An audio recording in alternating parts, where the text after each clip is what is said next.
출애굽기 4장. 그래서 모세가 여호와께 대답하였다. 만일 그들이 나를 믿지 않으며 내 말도 듣지 않고 여호와께서 나에게 나타나지 않았다고 말하면 어떻게 합니까? 내가 손에 들고 있는 것이 무엇이냐? 지팡이입니다. 그것을 땅에 던져라. 그래서 모세가 그것을 땅에 던졌더니 뱀이 되었다. 모세가 그 앞에서 피하자 여호와께서 모세에게 내 손을 내밀어 저 뱀의 꼬리를 잡아라 하고 말씀하셨다.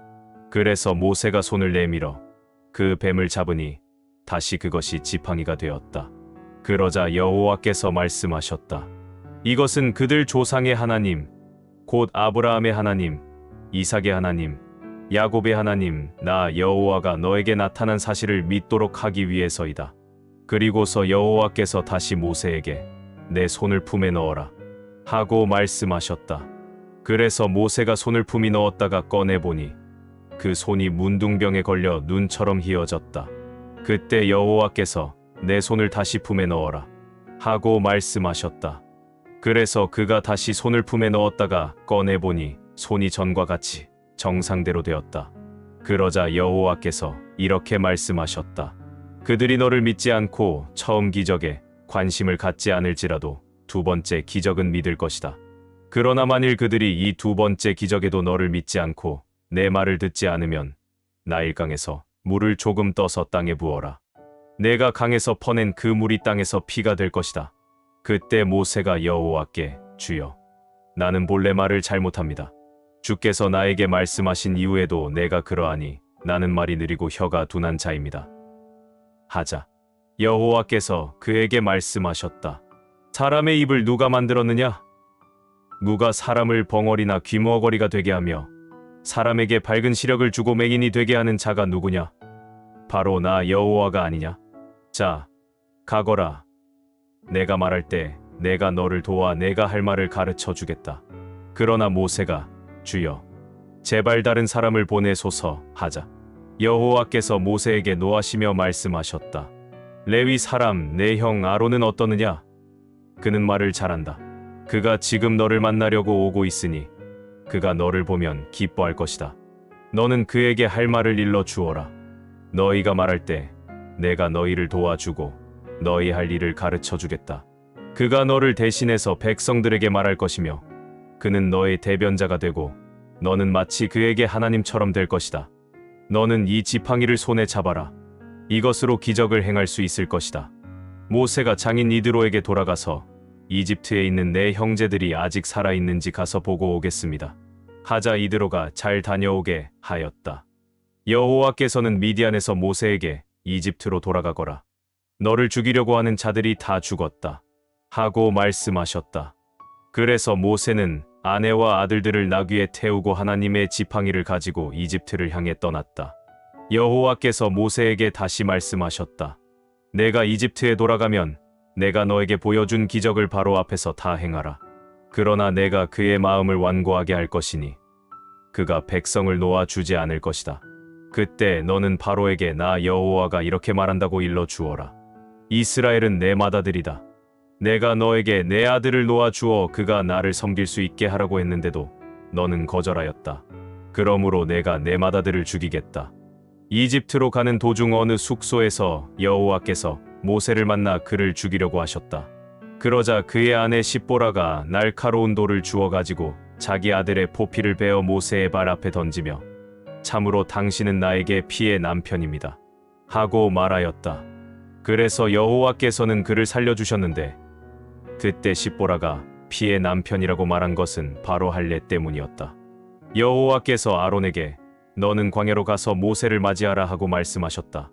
그래서 그가 가서 하나님의 산에서 모세를 만나 그에게 입을 맞추자 모세는 여호와께서 자기에게 부탁하신 모든 말씀과 자기에게 행하라고 명령하신 모든 기적에 대하여 아론에게 다 말해주었다. 모세와 아론은 이집트로 가서 이스라엘 자손들의 장로들을 다 모아놓고 아론은 여호와께서 모세에게 말씀하신 모든 것을 그들에게 말하고 모세는 백성들 앞에서 기적을 행하였다. 그러자 백성들은 그들의 말을 믿었으며 여호와께서 자기들을 돌아보시고 자기들이 당하는 고통을 보셨다는 말을 듣고 머리를 숙여 경배하였다. 누가복음 7장. 예수님은 이 모든 말씀을 마치신 후에 가버나움으로 가셨다. 그때 어떤 장교의 신임받는 종이 병들어 거의 죽게 되었다. 장교는 예수님의 소문을 듣고 유대인 장로 몇 사람을 예수님께 보내 오셔서 그의 종을 좀 고쳐달라고 간청하였다. 그들이 예수님께 와서 이 사람은 주님의 도움을 받을 만도 합니다. 그는 우리 민족을 사랑하고 회당까지 지어 주었습니다. 하고 간청하였다. 그래서 예수님은 그들과 함께 가셨다. 그의 집 가까이 이르렀을 때의 장교는 친구들을 예수님에 보내 이렇게 전하게 하였다. 주님, 수고하지 마십시오. 저는 주님을 내 집에까지 오시게 할 만한 자격이 없습니다. 그래서 감히 나가 배울 생각조차 못했습니다. 그저 나으라는 말씀만 한마디 해 주십시오. 그러면 제 하인이 나을 것입니다. 저도 웃사람을 모시고 있고 제 아래에도 부하들이 있어서 제가 부하에게 가라 하면 가고 오라 하면 오고 내 하인에게 이 일을 하라 하면 합니다. 예수님은 이 말을 듣고 그를 갸륵하게 여기시며 따라온 사람들을 향해 말씀하셨다. 내가 분명히 말하지만 이스라엘 사람 중에서도 이만한 믿음은 보지 못하였다. 장교가 보낸 그 사람들이 집에 돌아가 보니 종은 이미 나아 있었다. 그 후에 예수님이 나인이란 성으로 가시자 제자들과 많은 사람들도 따라갔다. 예수님이 성문 가까이 가셨을 때 사람들이 상여를 메고 나오고 있었다. 죽은 사람은 어떤 과부의 외아들이었다. 그리고 그 성에서 나온 많은 사람들이 그 여자와 함께 상여를 따라오고 있었다. 주님은 그 여자를 보시고 불쌍히 여겨 울지 말아라 하고 위로하셨다. 그리고 가까이 가서 관에 손을 대시자 메고 가던 사람들이 멈춰섰다. 그때 예수님이 청년아, 내가 너에게 말한다. 일어나라 하고 말씀하셨다. 그러자 죽은 사람이 일어나 앉아 말하기 시작하였다. 그래서 예수님은 그를 어머니에게 돌려주셨다. 사람들은 모두 두려움에 사로잡혀 하나님을 찬양하며 우리 가운데 위대한 예언자가 나타나셨다 하기도 하고 하나님께서 자기 백성을 돌보아 주셨다 하고 말하기도 하였다. 예수님에 대한 이 소문이 온 유대와 그 부근에 널리 퍼졌다. 요한의 제자들이 예수님에 대한 모든 일을 요한에게 말하자 요한은 제자 두 사람을 예수님께 보내 오실 분이 선생님입니까? 아니면 우리가 다른 분을 기다려야 합니까? 하고 물어보게 하였다. 그들이 예수님께 와서 침례 요한이 우리를 보내 오실 분이 선생님입니까? 아니면 우리가 다른 분을 기다려야 합니까? 하고 물어보라고 했습니다. 하였다. 그때 예수님은 여러 병자들과 악한 귀신에게 시달리는 사람들을 낫게 하시고 많은 소경들의 눈을 뜨게 하시다가 요한의 제자들을 보고 이렇게 대답하셨다. 너희는 가서 듣고 본 것을 요한에게 알려라. 소경이 눈을 뜨고 앉은뱅이가 걷고 문둥병자가 깨끗해지며 귀머거리가 듣고 죽은 사람이 살아나고 가난한 사람에게 기쁜 소식이 전파된다고 하라. 그리고 나를 의심하지 않는 사람이 행복하다고 일러 주어라. 요한의 제자들이 떠난 후 예수님은 사람들에게 요한에 대하여 이렇게 말씀하셨다. 너희가 무엇을 보려고 광야에 나갔느냐? 바람에 흔들리는 갈대냐? 아니면 화려한 옷을 입은 사람이냐? 화려한 옷을 입고 사치스럽게 지내는 사람은 왕궁에 있다. 그런데 너희는 어째서 나갔느냐? 예언자를 보려고 나갔느냐? 사실 요한은 예언자보다 더 훌륭하다. 이 사람을 가리켜 성경에는 보라, 내가 너보다 앞서 내 사자를 보내겠다. 그가 내 앞에서 내 길을 준비할 것이다. 라고 기록되어 있다. 내가 분명히 말하지만 여자에게서 태어난 사람 중에 요한보다 더 큰 사람은 없다. 그러나 하나님의 나라에서는 가장 작은 사람이라도 그보다는 크다. 예수님의 말씀을 들은 사람들은 세무원들까지도 이미 요한의 침례를 받았으므로 하나님의 요구가 옳다는 것을 인정하였으나 바리새파 사람들과 율법학자들은 요한의 침례를 받지 않았으므로 스스로 하나님의 뜻을 저버렸다. 주님은 다시 말씀하셨다. 이 시대 사람을 무엇에 비할 수 있을까? 이 사람들은 무엇과 같을까? 이들은 마치 장터에 앉아서 자기 친구들에게 우리가 피리를 불어도 너희가 춤추지 않고 우리가 상여 노래를 불러도 너희가 울지 않았다 하고 말하는 아이들과 같다. 침례 요한이 와서 빵도 먹지 않고 포도주도 마시지 않자 너희가 그는 귀신 들렸다 하더니 내가 와서 먹고 마시자 이 사람은 먹고 마시기를 좋아하는 사람이며 세무원과 죄인들의 친구이다 하고 말한다. 그러나 하나님의 지혜는 그것을 받아들이는 사람에 의해서 옳다는 것이 입증된다. 한 바리새파 사람이 함께 식사하자고 예수님을 초대하였다. 그래서 예수님이 그의 집에 들어가 식탁에 앉으셨을 때 그 마을에 사는 죄 많은 한 여자가 예수님이 바리새파 사람의 집에서 음식을 잡수신다는 것을 알고 향유 한 병을 가지고 와서 예수님의 뒷발치에서 울며 눈물로 예수님의 발을 적셨다. 그리고서 그 여자는 자기 머리카락으로 예수님의 발을 닦으며 거기에 입 맞추고 향유를 부었다. 예수님을 초대한 바리새파 사람은 이것을 보고 만일 이 사람이 예언자라면 자기를 만지는 이 여자가 누구라는 것쯤은 알 텐데 이 여자는 죄인이 아닌가 하며 속으로 중얼거렸다. 그래서 예수님이 그에게 말씀하셨다. 시몬아, 내가 너에게 할 말이 있다. 선생님, 말씀하십시오. 돈놀이하는 어떤 사람에게 빚을 진 두 사람이 있었는데 하나는 500데나리온, 하나는 50데나리온의 빚을 졌다. 둘 다 빚을 갚을 돈이 없으므로 돈놀이하는 사람은 그들의 빚을 모두 면제해 주었다. 그러므로 그 두 사람 중에 누가 더 그를 사랑하겠느냐? 제 생각에는 더 많이 면제받은 사람입니다. 그래서 예수님은 내 말이 맞다 하시고 그 여자를 돌아보시며 시몬에게 다시 말씀하셨다. 이 여자가 보이느냐? 내가 내 집에 들어왔을 때 너는 나에게 발 씻을 물도 주지 않았으나 이 여자는 눈물로 내 발을 적시고 머리카락으로 닦아 주었다. 너는 나에게 입 맞추지 않았으나 이 여자는 내가 들어올 때부터 계속 내 발에 입을 맞췄다. 너는 내 머리에 아무 기름도 발라주지 않았으나 이 여자는 향유를 내 발에 부었다. 그러므로 내가 너에게 말하지만 이 여자의 많은 죄가 용서를 받았다. 그것은 이 여자가 나를 많이 사랑했기 때문이다. 그러나 적게 용서받은 사람은 적게 사랑한다. 그리고 나서 예수님은 그 여자에게 내 죄는 용서받았다 하고 말씀하셨다. 예수님과 함께 식탁에 앉아 있던 사람들은 속으로 이 사람이 도대체 누군데 남의 죄까지 용서해 주는가 하며 수군거렸다. 그러나 예수님은 그 여자에게 내 믿음이 너를 구원하였다. 평안히 가거라 하고 말씀하셨다. 욥기 21장. 그래서 욥이 이렇게 대답하였다.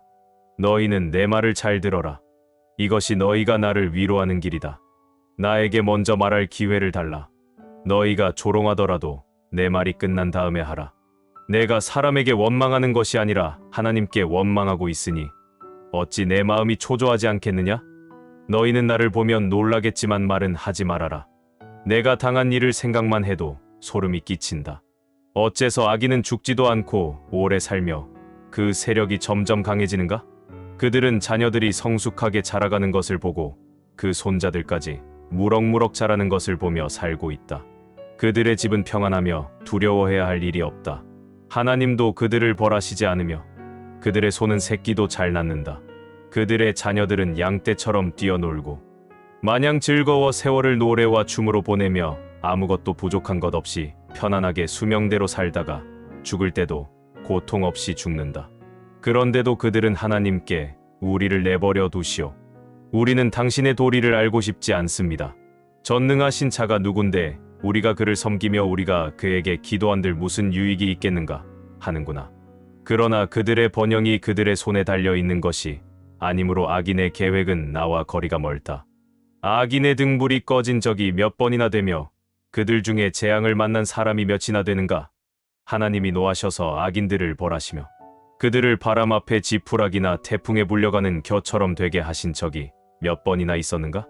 너희는 하나님이 그들의 자녀들을 벌하실 것이라고 말하지만 하나님은 그 자녀들을 벌하시는 것이 아니라 죄를 짓는 바로 그 사람을 벌하셔서 그에게 자기 잘못을 깨닫게 하신다. 그래서 자기 눈으로 직접 자신의 멸망을 보게 하며 전능하신 분의 분노를 느끼게 해야 한다. 사람이 자기 생명이 닿을 때 실제로 자기 가족을 돌아볼 수 있겠느냐? 하나님은 가장 높은 자리에 있는 사람까지도 심판하시는데 누가 감히 하나님을 가르칠 수 있겠느냐? 어떤 사람은 죽는 날까지 건강하고 잘 먹고 잘 살며 편안하게 지내고 또 어떤 사람은 죽는 그날까지 마음의 고통에서 헤어나지 못하고 한 번도 제대로 행복하게 살아보지 못한다. 그렇지만 죽어서 땅 속에 묻히고 구더기에 밥이 되는 것은 마찬가지이다. 나는 너희가 무슨 생각을 하고 있는지 알고 있으며 나를 해치려는 계획도 다 알고 있다. 너희는 위인의 집이 어디 있으며 악인들의 집이 어디 있느냐고 말하고 있다.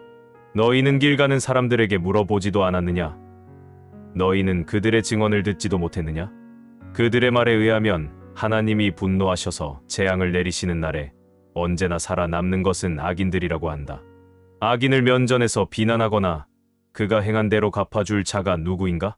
그가 무덤으로 들어가도 그 무덤을 지키는 자들이 있으며 그의 장례 행렬에는 수많은 조객들이 뒤따르고 심지어 골짜기의 흙덩이까지도 그의 몸을 부드럽게 덮어준다. 그러니 너희 위로가 어찌 헛되지 않겠느냐? 너희 대답은 전부 거짓말뿐이다. 고린도전서 8장. 이제 우상 앞에 바친 제물에 대하여 말하겠습니다. 우리는 모두 이 문제에 대해서 지식을 가진 것이 사실입니다. 그러나 지식은 사람을 교만하게 할 뿐 덕을 세우는 것은 사랑입니다. 무엇을 안다고 생각하는 사람은 마땅히 알아야 할 것을 모르는 사람입니다. 그러나 하나님을 사랑하면 하나님께서도 그를 알아주십니다. 그러므로 우상의 제물을 먹는 일에 대해서 우리는 우상이라는 것이 세상에서 아무것도 아니며 하나님은 한 분밖에 없는 줄로 알고 있습니다. 사람들은 하늘과 땅에 많은 신과 주가 있다고 합니다. 그러나 우리에게 아버지이신 하나님은 한 분뿐이십니다. 그분은 만물을 창조하셨고 우리도 그분을 위해서 존재합니다. 또 우리의 주님도 예수 그리스도 한 분뿐이십니다.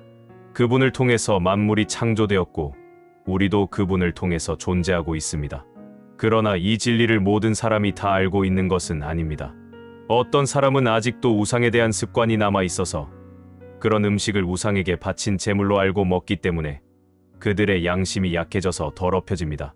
그러나 음식은 우리와 하나님과의 관계에 전혀 영향을 미치지 않습니다. 먹지 않는다고 해서 나쁠 것도 없고 먹는다고 해서 나을 것도 없습니다. 그렇지만 여러분이 가리지 않고 먹는 자유가 믿음이 약한 사람들에게 걸려 넘어지게 하는 장애물이 되지 않도록 조심하십시오.